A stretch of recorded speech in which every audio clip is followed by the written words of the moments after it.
welcome to Film Study, an All-American Universe podcast with Lexi. I'm Lexi, and wow, we literally just finished the season 2 finale of All-American Homecoming. 15 episodes came and went, truly. But anyway, I have Cole World on the podcast. I'm super hype about it. And look, we're gonna tell you all of our thoughts because it's all fresh. It's all very, very fresh. Don't forget to like, subscribe, share, and let us know your thoughts in the comments. But you ready to get started? I am ready. Thank you so much for having me on. I'm so excited to do this. Thanks for coming. Thanks for coming. Okay, well, let's get into it. As of thinking about this, as the fact that it's a finale, what would you rate it? Like, out of 10, if you could give this a rating, what rating would you give it and why? I would give this episode, I give it a solid 8.5. Okay. A solid 8.5. Like, this finale ate down, I thought. Me too.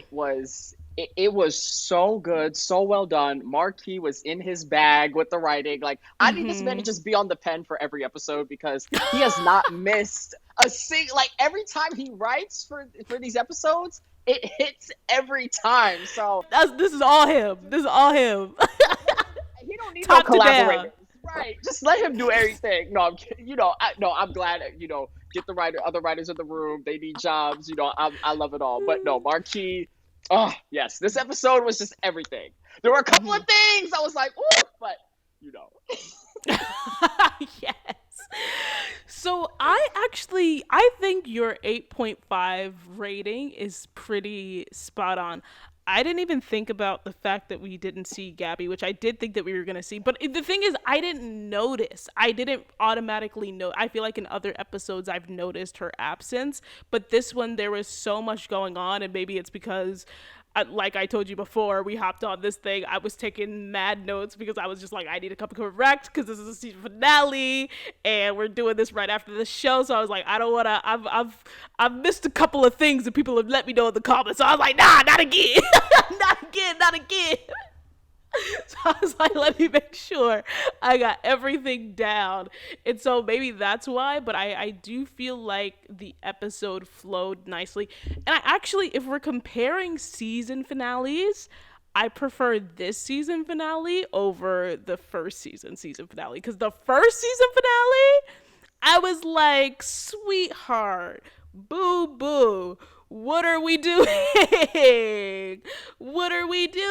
It just felt like we never reached a pinnacle, a maximum.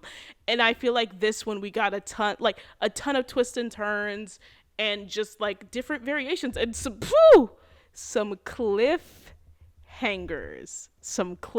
And so we go talk about it. But first, let's talk about Nate. President Nathaniel Hardin. She won her presidency, child. And did. She did that.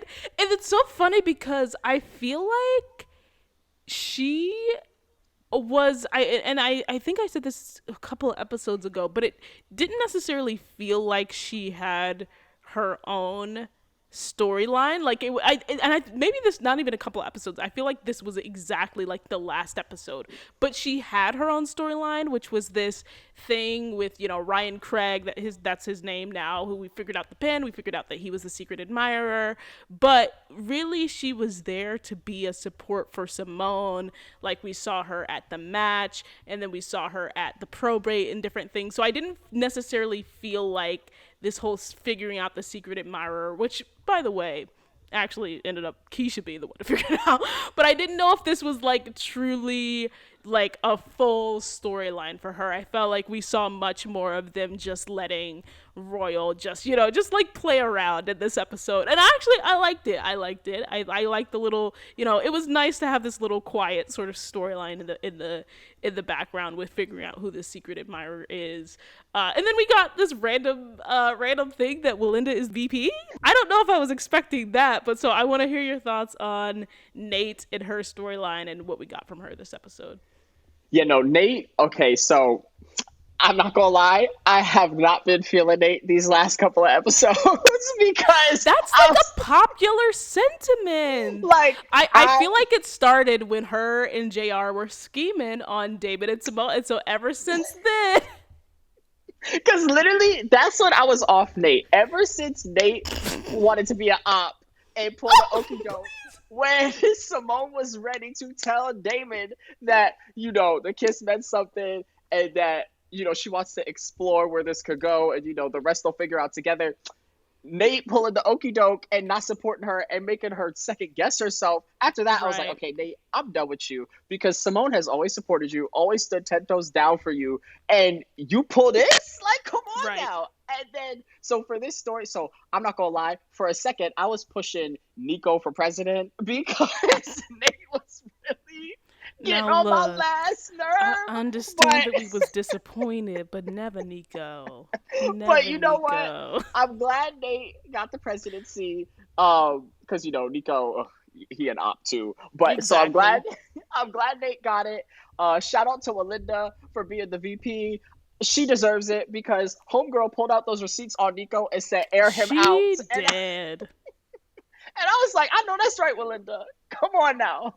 So I enjoyed it. I'm happy for Nate. I'm glad Nate got the presidency and very smart. Melinda helped tremendously for that campaign. Tremendously, and So I actually, and again, prayers for season 3. But I feel like they could do some fun stuff with Willinda and Nate playing off of each other in the next season. Because now that she's the VP, I don't, she was already giving this dynamic in the campaign, but she can get a little or she can get her hands dirty, whereas Nate would prefer not to do that. So I think that would be very, very, just like a very interesting dynamic to explore. So I actually like that they did that. I was for it. I was for it for sure.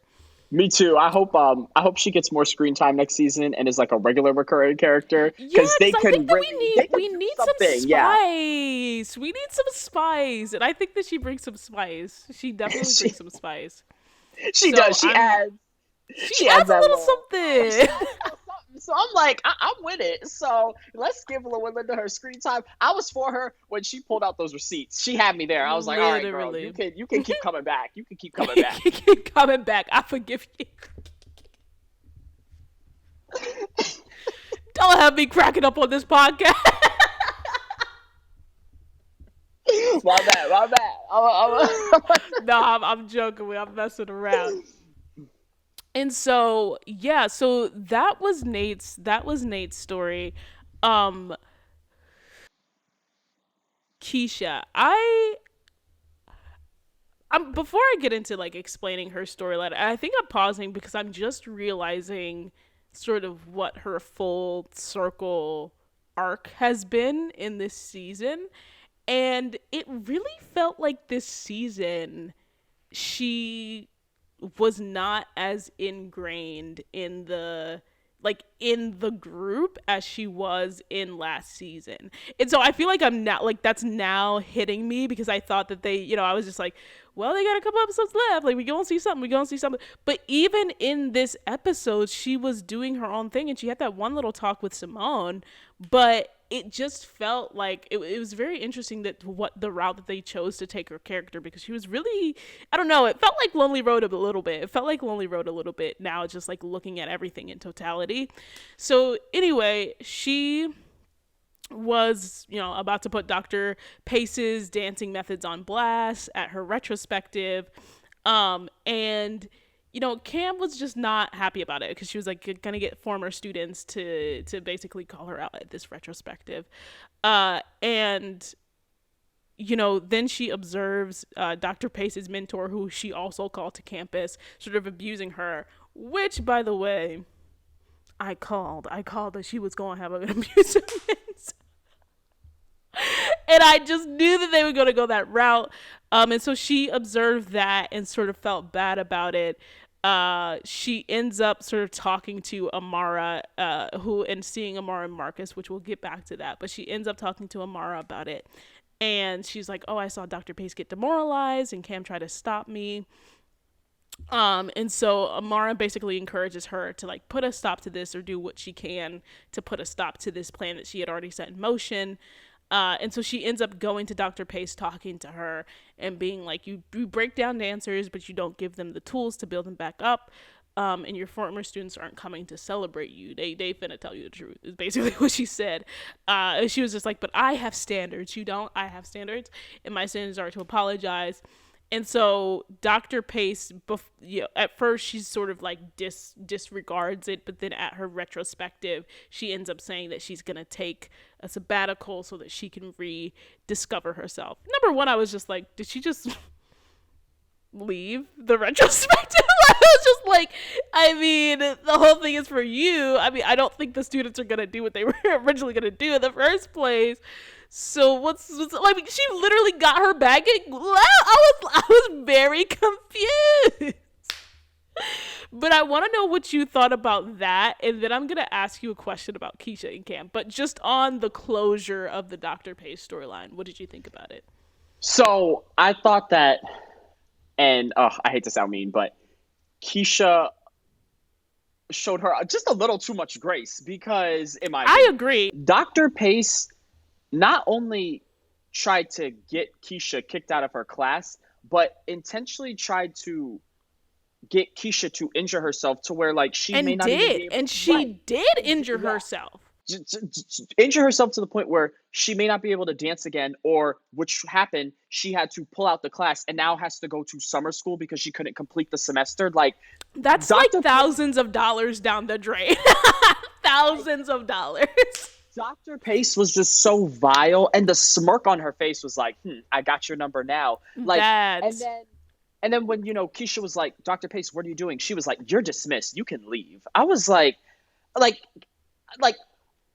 one time I wanted Keisha, because Keisha been on one all season, but the one time she was justified in being on one, she was like, oh wait, now I feel bad. I was like, no, Keisha, like, send it, like, come on. Can we also talk about the other this is like the same thing that we went through with Nate a couple of episodes ago, is that we had this whole conversation. I had this whole conversation with Star where we were just like, sometimes you can go low. It's okay to go low like they are. Like what Linda said, they go low, we go to hell. Like, exactly.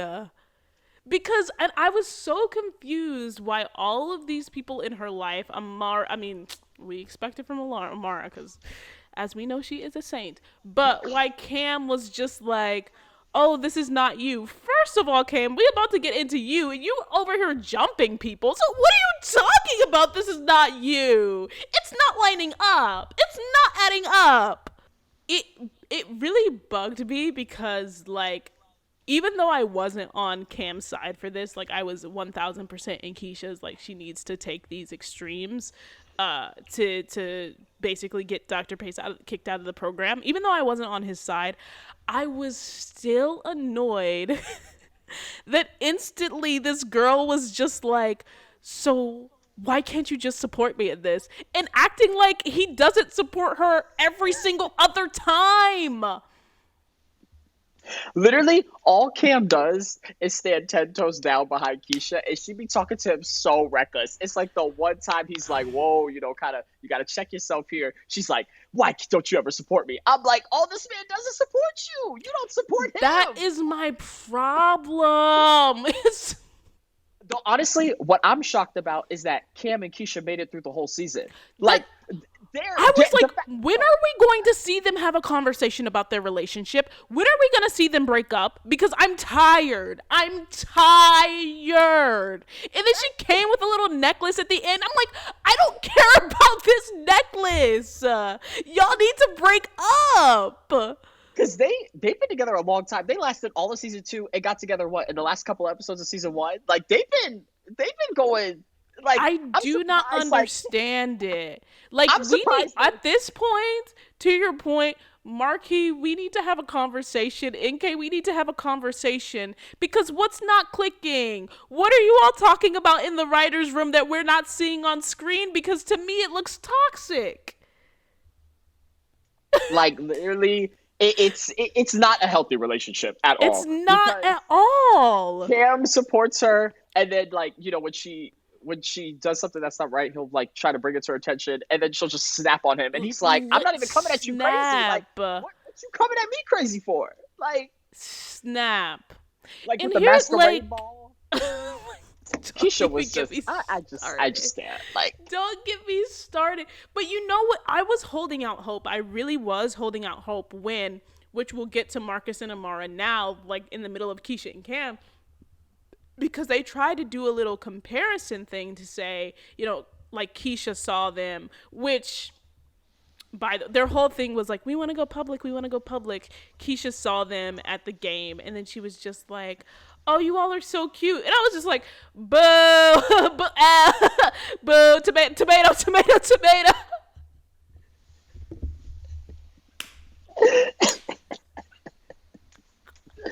That reveal was whack. For as much as they, first of all, at this point, Cam didn't even need to tell Keisha that her dad and Amara had something, because their thing was already ended by the time he told her. And it was then done. literally Right. 2 seconds after that, she got back together with Marcus. Like, and then all of this just for us to see Keisha and her reaction be, "Oh, I'm happy for y'all." What? Like, I low-key thought she was about to like check Amara, but then I she was like, "Yeah, truly did. I really thought Keisha was gonna like come And at her I'm crazy." But so upset. I'm so upset that she did not. And like, then again, relating it back to Keisha and Cam, she was just like, "Oh, see, you all bring out the best in each other," which I was like, "Do they?" That's another conversation for another day. But she was like, "You all bring out the best in each other," and I'm just like, "Wait, so are they actually having Keisha have a self-reflective moment about her relationship with Cam, whereas they do not bring out the best in each other, and she's gonna say this to him at the end?" No, instead we got her being like, "Me and your parents got you this necklace. Ha! I love you." Like, what? No, no. Why are we not learning? Why are we teaching them the wrong lessons? We're saying that Keisha can't come for this teacher who injured her, and then at the same time we're telling them it's okay to be in this toxic relationship. It's not adding up. the math ain't mathing. The math ain't It's mathing. not bad. This is why it lost that point and a half for me, was just literally this whole Keisha Dr. Pace Marcus Amara thing. I just was not here for any of these storylines except when I got my justice at the end, because Amara's all just like, "Let's take a vacation, boo. Let's take a vacation." Marcus is like, "No, I'm going to grad school. I want to study psychology." Boom. His wife comes walking through the door. Chow, I was like, "Wait, what? Come again?" Like, so And she he's was been back. real comfortable too. I don't know who that actress is, but she came in there like she been in 20,000 episodes. Like, I was so caught off guard. I was like, "So wait, I, so this man I was been like, do married we the know whole her? I was so confused. I was like, have we seen her before? I was just like, wait, why does she look like somebody that was on All American or something? I'm so confused. And then, no, it was literally like, this is the first episode we've seen her, but she was real comfortable because that's, she said, my man, my man, my man, my husband." I was so caught off guard. I was like, "Okay, so this man been married the whole time, but still trying to get back with Amara? What is going on here?" A mess. A mess. It's probably one of those like situations where it was like this accidental marriage type thing and they Right, never got right. divorced. But I'm still here for the mess, because he still knew that it was serious, or like it was that he has some papers that they are married. And he didn't tell Amara. I don't care if it is a misunderstanding. You didn't even tell Amara that you were in another relationship that was this serious, that y'all was signing papers. Because now, just when they were getting back to a good place and like really, like they were, Because they never should have been getting back to that good place in the first place, as I have been saying. If it man, didn't work out for 17 years, honey. Amara and Marcus, no, I I was so here for them getting back together and, getting back to where they once were. I was I like, laugh. Ha ha so ha it just, yeah, child, we need this season 3. The CW got to stop playing because there's ha. They do. so much they could They do with do. season 3. I'm like, oh my gosh, like, oh, we need this season 3 so bad. Oh my I gosh. need it Oh my so. gosh. Like, I need it so I'm desperately. just so thrilled. I am so thrilled that that this man has a wife and has had a wife this whole time. Like you don't even know, you don't even understand how happy that makes me because I have been against this relationship from day one. That's wow. Oh my gosh. And it's so funny because I've been so for Amara and Marcus. Like, I've been so for them. I'm like, yes, like, get back to that good place. Like, I don't know, like, they vibe, they get each other, but child, this was, yeah, it's just giving mess now. But I'm still for Amara and Marcus. I'm like, Not you holding out hope. still holding out hope. Like, figure it out. No, Get they it probably are in game, but I'm just like, y'all need to dead this quick. That's where I am. I'm like, y'all need to dead this. It was already dead. She should have stayed with her original thought when she said that was closure. She should have left it at that. And I said, now look at you, got egg on your face. Okay.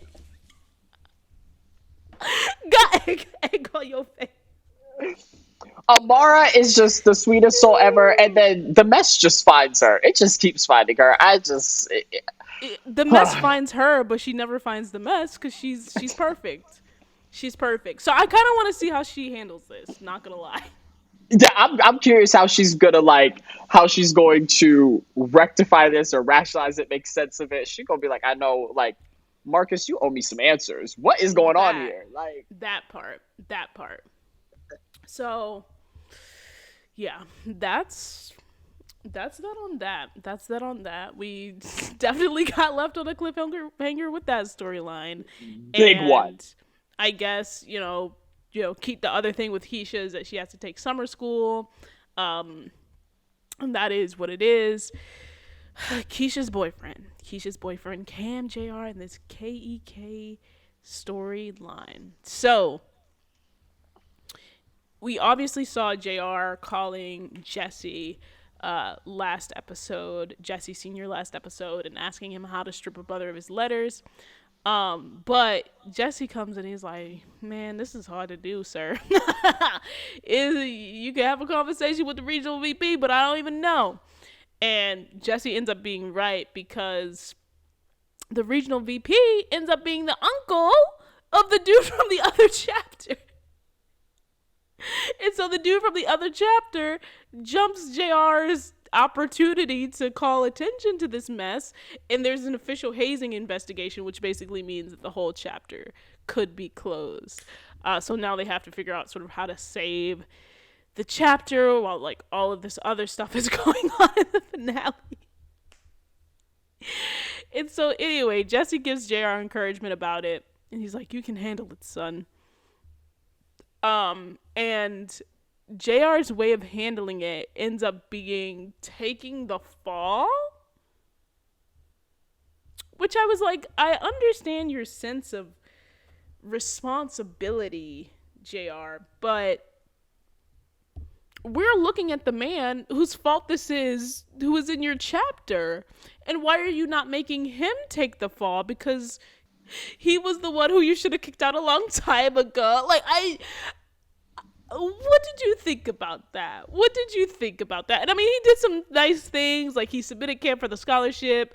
Cam don't gotta work like crazy no more, which I was happy for him. But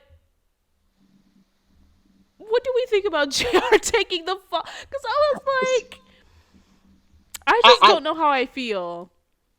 I personally just did not like that. Like, I feel like JR sometimes has a bit of like he goes through like periods of like an identity crisis, and yes. I feel like KEK, he emphasized that being his one thing that he felt like was his, And Right. it's like now he doesn't have that anymore. So I feel like we're gonna see him really struggle season 3 with like trying to find himself again. Not Like yes, he struggling still had again. like yes, he still has baseball. You know, he made that Cape Cod team, but I know like KEK was like his life essentially, and Yeah. like he's taken the fall for something he had I no don't think he parts in. thought it through. And Yeah. yeah, I'm just like, oh my, like I'm like, dang, like because JR he been pissing me off these last few episodes too. But I'm like, Yeah. well, like he could at least still have KK. I'm like, dang. Right. And like I do appreciate how he looked out for Cam. He looked out for Cam heavy. He did, But but I just don't feel like in not that it wasn't necessary to look out for Cam the way that he did, because that's not what I'm saying. But I don't feel like it was necessary for him to take the fall. And I yeah, know no, that he wants to be like, he was like, I was the line leader, so this ultimately falls on me. But once again, we know the person whose fault this is, so why are you not just you can still be the leader and call out the person whose fault this is. Sometimes you just don't choose the right person to be under you. And then I don't even think that is that even in his control, because he doesn't control when he was, I think they were line brothers as well. So technically they were on the same level and he probably got like voted in. And so they probably voted. I mean, I don't know how it worked, but I'm just like, I just feel like there were other ways we could have gone about this, and I just don't think that he needed to be the fall guy for this. And then that bloody nose, child. I did not do a Google search of what that means for aplastic anemia. I no, should look that up right now. But do you know? I do not. But when I saw the constant nosebleeds, I was like, this man is sick again. I was like, oh my Literally, gosh, like JR going to be going through it season 3. Like, I mean, yes. everything is like crumbling yet again in his life. I'm like, oh Lord, we're going back to early stages of season 1 when like he was spiraling. Like, oh God, where's Gabby? Because that man It means needs that he like, has a low platelet count. So I think that that means that that's like low platelets are like your blood cells. So like he might need another transfusion, or I maybe this is what we're uh maybe this is what it's leading to. yeah, no. When I saw that, I was like, oh man. I was like, come on. I was like, JR could not be going through this again. Like, Not in time for the Cape Cod League. he just had his remission ceremony. Damon was celebrating that, and now it's like he's going through it again. Like, I just want to see. Yeah, I'm just like, when I heard that he made the Cape Cod team, I was just like, I don't want him to lose out on this because he worked so hard. He worked so hard to get like on that team. Like, nobody really believed in him. His dad at a point in time did not believe in him. His former coach did not believe in him. And to be quite frank, what was it in the backdoor pilot? Like, when we first met him, he didn't have that much of a high opinion of himself on the baseball field. So I don't know. I was just like, he's come too far. He's come too far. Y'all better not mess up this Cape Cod League for him. After he because done already took the fall. I don't want to see JR going through it another season. We did this in season 1. like just let him have something. But like Just let him also, have something. it's just like, but man, and again, no, I don't want to see JR struggling. But it's just like, I do want to see him find his identity without KEK, but I just right, don't that want is this going to to be affect the interesting. Cape Cod League thing. Right, right. But I just think it's like he's going to need all the support in the world now, but I feel like he's never supported Damon the way he should have. And it's like, I feel like Damon is always 10 toes down for that man at all times. And I'm just like, JR, I really hope you kind of check yourself and realize, yeah, he made the Cape Cod lead. I'm very happy for him. But when he was doubting himself and everyone else was, Damon always was like, no, man, like, That's you're true. legit. Like, this is where you need to be. Like, I hope he just learns his lesson. That's all. But but No, it's so funny. look, I don't play about Damon Sims. Like I Oh, like I can literally. see that. This is reminding me so hard of like what were we? I don't even remember. I think this was about Nate, but it's all stemming from that It's all circling back to that JR Nate conversation where it was like, I don't know, maybe they're getting what's coming to them. Like literally, look, I don't play Oh, about Damon, and I love you riding so hard. oh, I'm I always thought I rode hard for him in the last episode, but you were like, nah. I no, don't care if his nose is bleeding. I don't care if he. no, like I like Jr. I don't want to see that man sick again. I was like, dang, not the nosebleed, not losing Kek, and but it's just not like I hope because obviously I feel like he's going to be leaning on Damon for support, and Yeah. all I'm gonna say with that is moving forward, I just hope he supports Damon the way Damon supports him. Because at this Yeah, no, point, I in get my that. opinion, like Damon don't owe him anything. But knowing Damon, he gonna be standing 10 toes down for Jr. And I'm like, Oh, Jr. yeah. You need to 1,000. reciprocate that same energy at all times. 1,000. All times. He said all time. Not some of the time. All time. All times. Okay. Like So yeah, no, it'll be very interesting. Very interesting indeed. And again, so maybe this is his um in my like sort of brain that's like hopefully thinking through the lens of a writer. Hopefully this is like JR's chance to get it right. You think from season 1 and how he handled season 1 and feeling like, obviously we saw the impact of that in season 2 where he was just like KEK is my thing, but when Damon sort of first started entering into his world and sort of how he handled that and how he handled sort of the process to figuring out whether or not Damon was his brother, and now that sort of all of that is behind them, now that everything is official, he has the chance again to, even while his world is spiraling, to your point, to show up for those around him while also like dealing with his things, but like just handling it in a better way and not necessarily taking it out on Damon. So it'll be interesting to see. very interesting to see play out. Like, oh, we need this season 3 so desperately. Oh my We do. gosh, We do. like I need this And I'm renewal. just Like, I'm very wow. curious Like, to see, because KEK is really who so much of his character, and so how is he gonna fare without it without if it, he right? if he ends up going through with this whole taking the fall, because we technically don't know if he actually did or not go through with it. I mean, he said he Right. did, he took off the jacket, but we don't know what that meeting looked like. So I don't know, it's gonna be interesting. And That's how's gonna. Gabby gonna It's be there for him? Is he actually gonna like apply himself in classes? I don't know, we don't know. So I wish like we didn't get Gabby in the last 3 episodes. Last time we saw her I was know, 12. I'm like, I wanted one more Gabby appearance, like just I one. wanted one more. I wanted one more. Some Gabby, like, oh my gosh, we need her. We need her in more episodes, season 3. I love Gabby, and there's a storyline they can explore with her being like a woman in engineering. Like I'm like, Yes, in she STEM. can have It's right, like STEAM. Now it's STEAM. Yeah. she can have like a storyline that's like outside of JR. Like obviously she's JR's girlfriend, so they'll be Agreed. involved together. But like she also can have her own storyline that I think would be very interesting to follow. Agreed. You know who else we didn't get an explanation for, which I was kind of shocked about? I thought that we were going to get some explanation for whether this Thea going pro thing is real.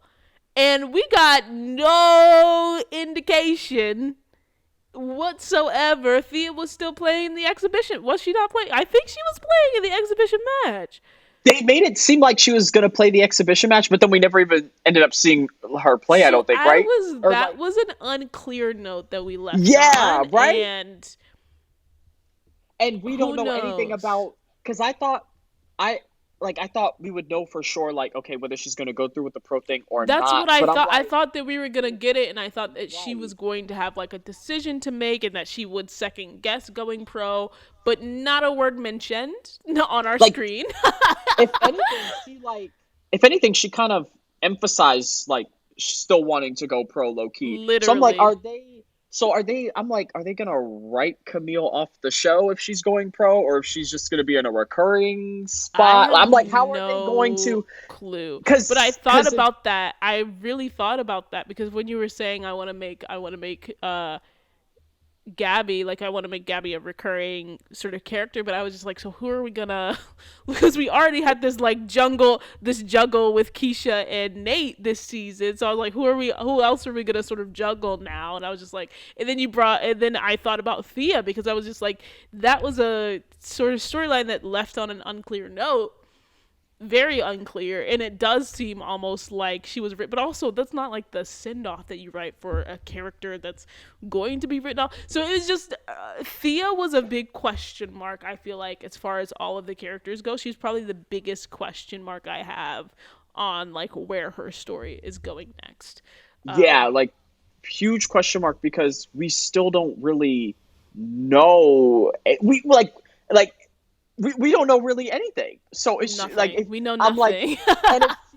and if she's gonna be leaving Bringston to go pro, they can't really tie her into the storyline at all. Like Yeah, unless you do exactly. individual Thea scenes, which like no offense, we don't really need that. So unless Thea's like involved with the group, like what we're just gonna follow her going pro. Like I don't. That's I thought that Yeah, there was at least yeah, gonna be like yeah. some sort of reluctance that we would see, and we did not get that. So No. it'll be interesting. Again, hopefully we get a season 3 to get those those answers.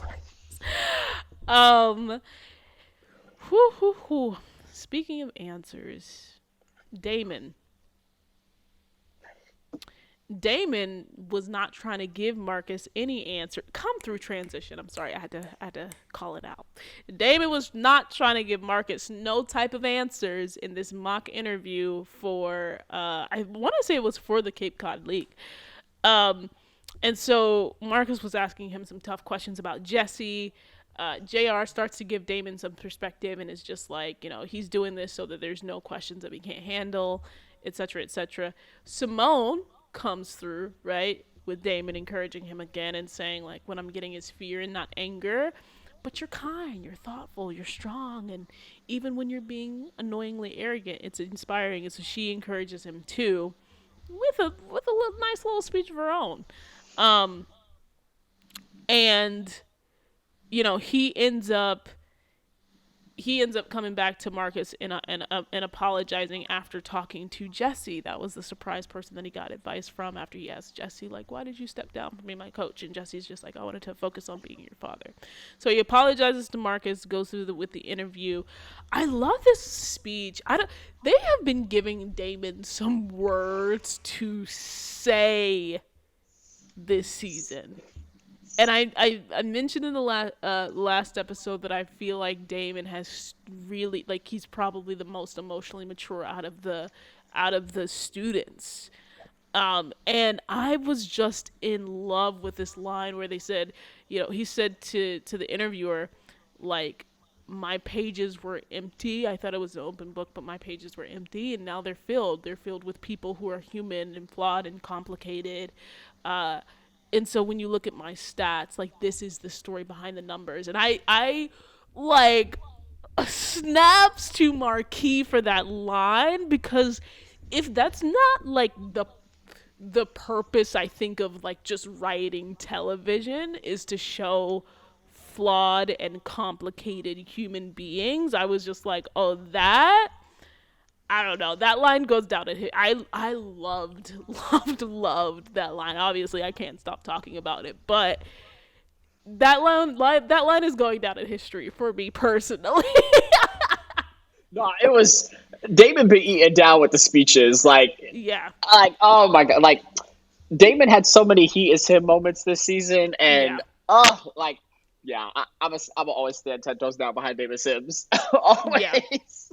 No, excellent, excellent. And so ends up killing the interview, obviously, and then getting into the Cape Cod League. And then he takes Jesse up on his offer to talk. Which, I'm glad that they at least made Jesse wait the entire season to have for Damon to take him up, because I too was one of those people that was just like, it's too soon. It's too soon for us to be giving Jesse this redemption arc. Right. But I'm glad that he at least had to wait an entire season before Damon was just like, okay, I'm ready to talk. And so that ending for them left me satisfied. I was just like, okay, it's not a complete redemption arc. It's admitting that this man is still a trash human being. But he's finding his way slowly but surely. Um, and so the big one, Simone had a lot going on this episode, besides the triangle. So before we get to the triangle, go in between, when is this probate gonna be? Cam and Simone, I love this moment, which they gave each other a gift with their line names. It was like Cam gave Simone a Phenom jacket. Simone gave Cam a Crenshaw with a K, like picture, and it stood for like courageous knight. And they had a whole talk about how, when they first met, like when they first saw each other at Bringston, that they went from being like acquaintances to now being family. I was just like, not family. Listen, I'm a Damon down, but I'm sorry, they planted some seeds with that chemistry, I'm not gonna lie, because Cam was definitely giving off some vibes to Simone throughout the episode. Can we be honest? I thought it was more friendship. I was like, oh, like they really got a bond now. I was getting more friendship vibes. Like I was not getting no Kim and Simone relationship. I was getting friendship vibes. I'm glad. I'm glad you was getting the friendship vibes, because I let it go the first time. But then when he came back up to her the second time, it was like, oh, we gotta go. And then and then I realized, because I wasn't finna say nothing, but then I saw somebody on Twitter say the same thing, and I said, I'm not alone. Someone else said it. So if in season 3 there's some drama and some mess, don't say I didn't say nothing, because I did. I'm still Damon 10 toes down. Look, we don't need to throw it. Mess. We do not need another guy throwing the mix. I just need my Damon endgame, because I need off this roller coaster, because I can't take the stress anymore of this Damon up and down. Like, I just need them together. I can't handle take. That's what I thought too, but I'm like, not y'all dropping another boy in the mix. I'm kidding. Like, I cannot. We do not need to add a third part. We do not need to add a third guy to the mix. I can't. Go on this little veer off to the right with me, bro. Don't stay in your lane. Veer off to the right with me for 2 seconds. I can't. The one night stand that they just never talk about again. They never speak of it again. Even if it's not a one night stand, even if it's just a kiss. This is like far into season 3. It is just a kiss, and they both agree to just forget about it. If it happens, don't say I didn't say it. No.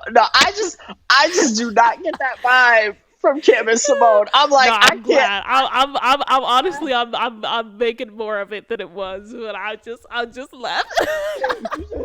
You want the best. You like, look, we need more fireworks. I'm like, look, I just need my Damon endgame. I truly do need Damon. I'm like, I can't handle any more stress of more drama thrown into Damon and Simone's dynamic. I'm like, I just need them together, and we just got to keep it pushing, because I can't handle the stress. Like, I was way too like the amount I was so invested in Damon and Simone, the amount I am invested.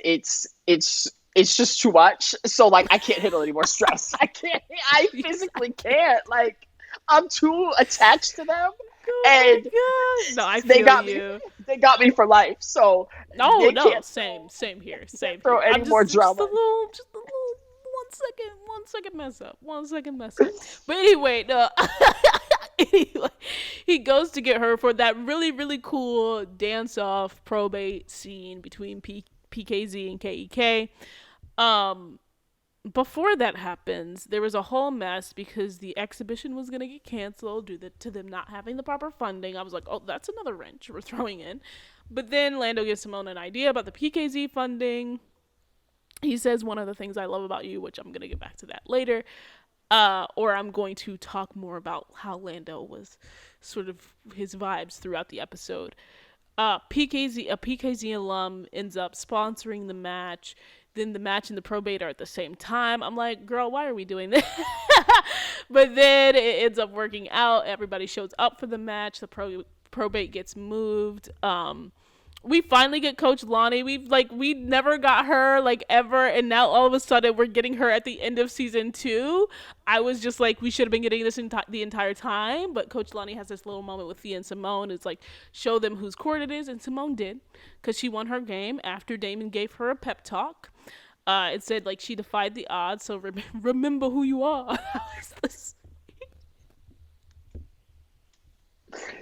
I love Damon's speech to her. I was like, that's his woman right there, period. Like, you cannot tell me otherwise. So, speaking of it being his woman and her winning the match, and we talked about the probate, PKZ, she's officially a line sister, and part of PKZ. Getting to the triangle. A lot of interesting tidbits that we got throughout this. Number one, I'm going to start with, was I the only one who thought, why are Keisha and Simone having a conversation about Damon and Lando while they're literally like 20 feet away from Damon and Lando? Like, I didn't mind, because I was just like, oh, like, who do we see there chilling? It was literally like Thea and Nate at first, and I was just like, oh, they're just going to see Thea and Nate. But then I was also just like, so did Thea overhear them talking about Damon, because she don't know yet? And then the camera goes wider, and we see Damon talking, and then it turns, and we see Lando is over there, and I'm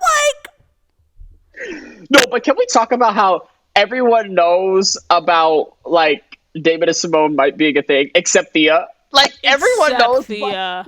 Everyone knows, and but she Thea. Came in several times. There were several close calls, because she definitely came in at the reveal. Let's not forget the reveal that she came in right after. Wait, because I lost. I was so hot. Like, Nate saying to Simone, "You kissed one and slept with the other," and then we get the reveal to find out. We go back to the flashbacks and find out they actually slept together. I was shook. I tell you, shook, but honestly, it makes so much sense. It makes so much sense. Like, because why would Simone be that freaked out over a kiss? Like, and Damon was like, yo, that man was like, oh no. Like, he was like ready to marry her.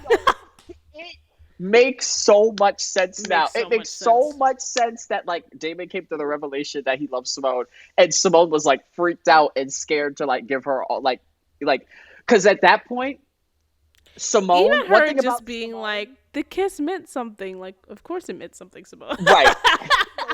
But like for Simone, she likes to be in control of, like, the dynamics of her relationship. And with Damon, after sleeping with him, at that point, she lost control. Like with Lando, she like runs that. Like, she's in control of that. Yeah. With Damon, she knows if she gives her all to Damon, she will not be in control, and that is a scary thought for her. And if she could just let go, like, Damon loves her so much. I'm like, girl, like, he got you for life. Do not worry. I wish people are only going to be able to hear the audio of this, but I wish people could see the passion on your face with which you're talking about this. I love it. When I tell you, like, Damon loves Simone down. No, he does. That man got her for life. Like, oh my, and I. Which is why I was so not disappointed, but which is why I was so gut punched when they're talking later, and he gives her the pep talk, and then he was just like, "No answer is an answer," and I'm like, "Not for you, boo. She's just not for you." No, and like I feel like for me, I guess okay. At the end, right, they give us that cliffhanger. What I feel like the entire episode, we had it was foreshadowing that it was going to be Damon and Simone, Oh, I and felt the same way. like and that's why I was just like, why not just show us it's Damon? Like, because we know it's Damon because it was so obvious. Okay, so let's go. Okay, so first of all, in the synopsis, Simone has to overcome obstacles, and that's how she comes to her decision between Damon and Lando. Her, in my opinion, Damon helped her. Damon was through the obstacles Simone had going on that stressed her out the most. Damon helped her through that, which was this tennis match. So I feel like Damon helped her more through the obstacles than Lando did. And then we had Damon say, no answer is an answer. And she was like, but I haven't given you one. So I feel like that was another sign of like, oh, she's going to tell him later on it's him. Mm-hmm. And then later on, just a couple of episodes ago, JR said, you and Simone have never been just friends. And it all started back at the quad. Then we have Simone text, can you meet me at the quad? Who else could that be? Who else could that be about? Because they've already emphasized that point of the quad just a few episodes ago of how it all started. It all started on the quad with Damon. Yep. And why would if that was an emphasized point of it starting at the quad for Damon and Simone, they really gonna bring in Lando? No, that don't make no sense because she would have met him somewhere else. And then on top of that, I was about to add another one, and I wasn't even thinking about the quad connection, and you're absolutely right with that. I was just thinking storyline structure wise, the way, first of all, something that I emphasized even in the last episode is that Simone thinks Lando is fun. Like, he's a guy to have fun with. And I was just like, but we haven't really seen much in regards to her feelings towards this man, just in her actions and her behaviors and what she says, but we have that with Damon. So the fact that we had Simone giving Damon this whole speech, right? Like, about, like, it's, because what does she say to him? It's just like, oh, even though you're like frustratingly or annoyingly arrogant, you're kind and thoughtful and strong. Right, you're inspiring. You're inspiring. And then we have Damon to be the one to give her that speech that says, like, basically show them who you are. And she's just like, oh, I hate that you know me that well. And then Lando goes missing when it's like Simone's most important match or whatever like that. So it's like all of these signs, and somebody pointed out that Damon wasn't at the probate, which is true, but I don't feel like the probate was like as big a deal as the match. As the tennis match. I agree. Yep, I agree. So right to your point, and so while yes, Lando and Damon both helped her overcome obstacles in this episode, I felt like as we just agreed, tennis was the bigger obstacle than PKZ, and Damon was the one to help her through that. So exactly. And to your point, the synopsis did say tennis helped her. Right. Damon helped her with tennis, and Lando helped her with PKZ, essentially. Right. And that and it was clear that the biggest obstacle this episode for her was tennis. Right. And like you said, emphasizing the synopsis. So it's like, and like you said, the way the storytelling and structured went of the episode, it was screaming Damon. Like, screaming Damon. At one point, I thought that Lando, well, first of all, I thought that he was, I said this last episode and I got clowned by my friend Carbon, who was with me on the last review, and she was just like, no, I didn't feel like he was thirsty. But the glasses, I was like, giving thirsty again. Thirsty again. But here's the thing. I thought that he was going to, even though I felt like he was thirsty in this episode and like just so on it to be like, oh, I can be here for you. But honestly, when he gave her the glasses, I really thought he was about to throw in the towel and be like, so you can see, so I can give you some perspective. I literally thought he was about to turn her to David to be like, I've realized now that, and then it didn't happen. I was just like, oh, that's not where we're going with this. Because it was so clear, to your point, just in the storyline from what they've set up from the beginning, that it's Damon. Like, there is no question about it. And if it's, like I said in the last review, if they try to tell me it's Lando in season 3, I'm not going to take that seriously. Because honestly, the way they did 2B, they were writing it to, in my opinion, like Damon coming back together, and that it's always going to be them at the end of the day. And Yeah. also, episode 11 confirmed everything for me. So episode 11, Simone, prior to Damon's love confession and Lando's confession of wanting more, that because it wasn't a love connection, a love confession, it was just I want more. Prior to that, Simone came to the conclusion on her own that for her it was Damon, because And we never episodes like saw her question Lando whatsoever. Oh, I have this thing like with Lando. No, we she was set.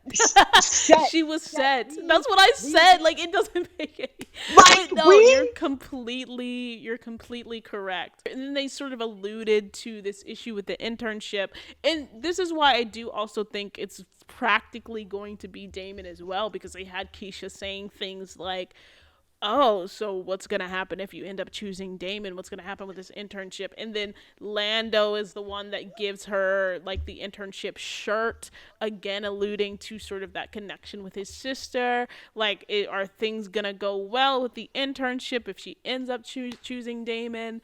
Also, Damon calling Simone baby right next to Thea, that was maybe an ad-lib line from Peyton, but sir, your ex-girlfriend is right there. But I don't, I to me and to you, all of the signs were pointing to her choosing Damon. I And I mean, just think just that they left it on a cliffhanger because, when people are watching this on Netflix, they need an attention grabber. I personally love that they left it on a cliffhanger, because I think that they needed an attention grabber to say, like, we have all of bring these back for viewers, season, people right, people want more, so let us have another season. And so I was just right. like, well I played, like NK and Marquis. literally it's so well, okay, first, and then just to add one more point, and then I'll add Yeah, this go point, ahead. after oh right, the quad emphasis of let's meet at the quad, so that told me it was going to be Damon. But then also, um you know, she said, I'm sorry it took me so long. Yeah, Episode 13, she literally told Damon, please give me time. She never told Lando, give me time. Time has right. been a recurring theme for Damone. And You in speaking Simone's facts. and in Simone's confession, it was, I'm sorry it took me so long. That has to do with time. That is another sign to me that is screaming Damon. So if the That's writers try to pull because the some series, the series is screaming Damon. The writers are screaming Damon. They just need to keep interest. I don't think this whole thing with Lando is serious. I think I do. Let me say this, because there was some conversations about. They had an interview, and I posted a little clip from the interview yes, that no, said that, which no, I think started a little bit, or people had seen it, whether it was from me or they saw it on their own. People had seen this little snippet from the interview that said the writers' room is yes. split. I do want to say this: the writers' room for sure already have a direction, even if they are personally split. Split. They have a direction, and just Right. people have different opinions. So even if there are some Team Lando people in the writers' room, I guarantee you, for the most part, they already know what direction this is gonna go, and they have been writing it towards Damon. And I also want to say, this is, because I forgot to say this last week. This is not specific to the homecoming room. If you remember in Insecure, if anybody No, knows I, Insecure writers, no, they no, were also split but all the way to the end. The showrunner of that show, you guys, no, literally. Okay, I'm gonna let you finish, and then I gotta add, because I was literally just comparing Homecoming to Insecure just the other day with Star, and we were okay. I'm gonna let you finish, and then I'm. I love this. I love this. So on Insecure, the writers' room was split between team Lawrence and team Nathan in the last season, and sorry, I'm laughing so hard. And so Prentice Penny, who was the showrunner of Insecure, was always, always, always, I think, team Lawrence. Issa Rae was not Team Lawrence. She was Team Nathan. But Issa was not the showrunner. And she says, and I'm sure she had input on who eventually was the choice. But the thing is, she said this very famously, she said, I came around to the fact that this is who Issa wanted, and why don't I give her who she wants? I think the decision was already set by Prentice, but they needed to sort of spend the whole sort of time talking about it to get the whole writer's room on board to say, this is really what we've been writing and this is what the character wants. And if we're following what the character wants, which the writers are always going to do, is follow what the character wants, is And Damon, despite the split. and, and So that's that's what so I had to funny. say on that. Go ahead. No, and just to add to your point, that's so funny you said that because because I saw your post where NK and Marquis were talking about, the love triangle, and they were like, the writers room is very split on Team Damon and Team Lamone, and there's not there's not a consensus. It's very Right. split. And then but then NK said, but we are headed in one direction versus the other. And then Marquis was kind of laughing like, oh yeah, we wrote this oh too well, and we know what direction we're going in. And then NK was like, I think the viewers are gonna enjoy what we do with the finale. Just wait to tune in and see. And I messaged this to Star, and we were just chatting about it. And I was bringing up Insecure. I was like, this literally reminds me of Insecure because Yeah. the writers' room was split on Team Nathan and Team Lawrence. Like it was like split down the middle. It was But split down the middle. Yeah. yeah, yep, and so when this homecoming interview came out and they were saying the writers' room was split down the middle between Damon and Lando, I was like, oh, this is Insecure all over again. But who was Endgame in the end? Lawrence, not Nathan. And I remember Issa did an interview where, yep, like you just said, Prentice was Team Lawrence, she was Team Nathan. And originally, because she said she wrote two different finales, she initially had Issa with Nathan, but then she remembered that, oh wait, I literally told y'all that Issa and Lawrence were soulmates. That was season 4, episode 8. And she was like, how could I do that to Issa when that's clearly who she wants? And it's And like, that right. And it's like Nathan was a fun time, but Lawrence is the forever love. And this is Homecoming. Lando's a fun time, but Damon is the forever love. And if we're following the storyline, that's why I feel like it's so hard for Simone to confront her feelings with Damon because they're so like, I don't care what anyone says. Simone loves Damon. I don't right. care. It's very Oh clear yeah. that she loves Damon. 1000%. And it's very scary for her to come like to admit it and like really give her all in it, because I think for Simone, not only does she love Damon, but Damon's also her best friend. So if she gets into a relationship with him, she's afraid of it not turning out well, and then she loses her best friend. So if she keeps some sort of barrier up, of not fully giving her all to him, she will still have some access to him always. Whereas for Right. Damon, he's a risk taker. So he's like, look, I know you're my best friend and you're the love of my life, and I want to give this a go because let's be real. For Damon's case, he'll be damned if that relationship fails. He will make Right. sure they do not break up, because I don't care what anyone says. That man already sees her as his future wife, and he was ready to be stepdad to Shay since season 1. Okay, and I'm Yes. tired of these Lamone stands like, oh, it's Lando, it's Lando, it's Lando. Until we see him pick up Shay and calm Shay Until down. we see him pick up. Why Until did I we say that? I literally said that in the last episode. Oh my I gosh. I don't want to hear We nothing really until I here. see, like, we here. See, We I don't are. want to hear nothing about Lando until I see that man pick Shay up and calm him down and comfort him. Like, because Damon was acting like Shay was his son, talking about some. I can teach Shay a lot. I don't want to leave this room. I can teach him some things, Simone.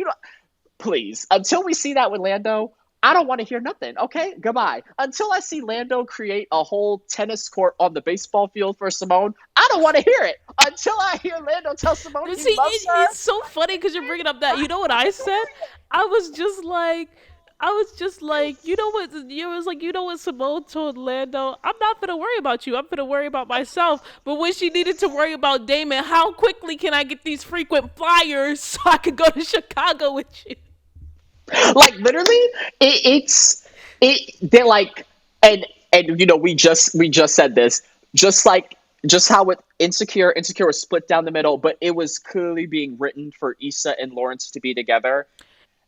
Well, you know, right. This writer's room for Homecoming is split between Damon and Lando. It's clearly being written for Damon and Simone. Like, and it And has all been I'm gonna since the say is backdoor this. pilot. All And I'm gonna say is this: if Issa hadn't come to that conclusion on her own with the two different endings, y'all think Prentice was just gonna be like, "Oh yeah, we gonna have the finale with Issa and Nathan"? No, they were gonna have a discussion about that. They would have been through a whole another round. Like, let's be real. So to your point, NK and Marquis already have a direction no matter where the writers room is split. No, and it's because very clear the direction that they've set from the very beginning.